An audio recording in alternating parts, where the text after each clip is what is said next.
Bonjour, bonsoir, je vous salue tous dans le nom précieux de Jésus.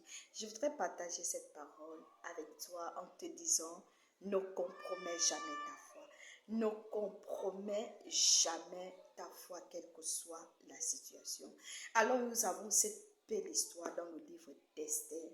Oh, un livre merveilleux. D'ailleurs, je te conseille de bien le lire et tu seras émerveillé. Alors ce matin, 3 personnages ont attiré mon attention, Mardochée, Aman et le roi Cyrus. Mardochée était un juif.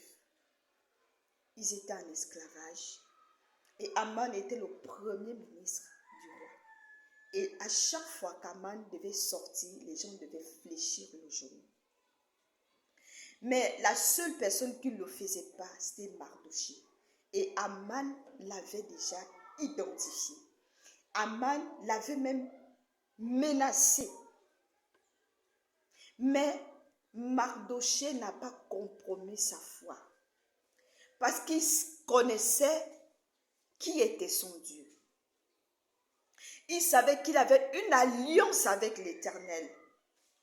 Et que son alliance avec l'Éternel ne lui permet pas de pouvoir s'agenouiller devant un être humain.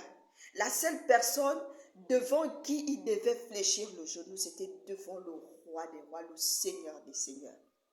Bien-aimé, ne compromets pas ta foi à cause de la gloire. Ne compromets pas ta foi à cause de l'argent. Ne compromets pas ta foi parce que tu veux te marier. Ne compromets pas ta foi à cause d'une relation. Ne compromets pas ta foi parce que tu veux une promotion. Ne compromets pas ta foi, bien-aimé. Mardochée était dans une situation compliquée. Il n'était pas dans son pays. Il était esclave. Mais cette situation ne l'a pas empêché de garder son alliance avec le Seigneur, de préserver sa relation avec le Seigneur. Mais parfois, nous chrétiens, lorsque la situation est compliquée ou lorsque on est dans le manquement, on est prompt à compromettre notre foi. On est prompt à accepter les conditions des autres. Ne compromets jamais ta foi. Regardez ce que le Seigneur va faire. Ah, le Seigneur aime les hommes de foi. Ah, le Seigneur aime les personnes qui relèvent le défi. La Bible dit dans Proverbe que quand l'Éternel approuve les voies d'un homme, il dispose favorablement même ses ennemis. Yes. Bien-aimé, Dieu va créer une situation. Le roi Assyrus au chapitre 6 d'Esther va avoir de l'insomnie. Et le roi va demander le livre des souvenirs. Et dans le livre des souvenirs, il va se rendre compte qu'un certain Aman avait dévoilé un complot et il n'avait pas été récompensé. Qui est-ce qu'il va appeler? Il va appeler Aman. Aman, qu'est-ce qu'il faut faire pour ce genre de personnes? Aman croyait qu'il s'agissait de lui-même. Aman a dit, il faut l'élever en dignité, il faut le promener dans toute la ville sur un cheval. Ce qu'Aman ne savait pas, c'est que tout ce qu'il était en train de dire là, c'était pour Mardochée. Alléluia.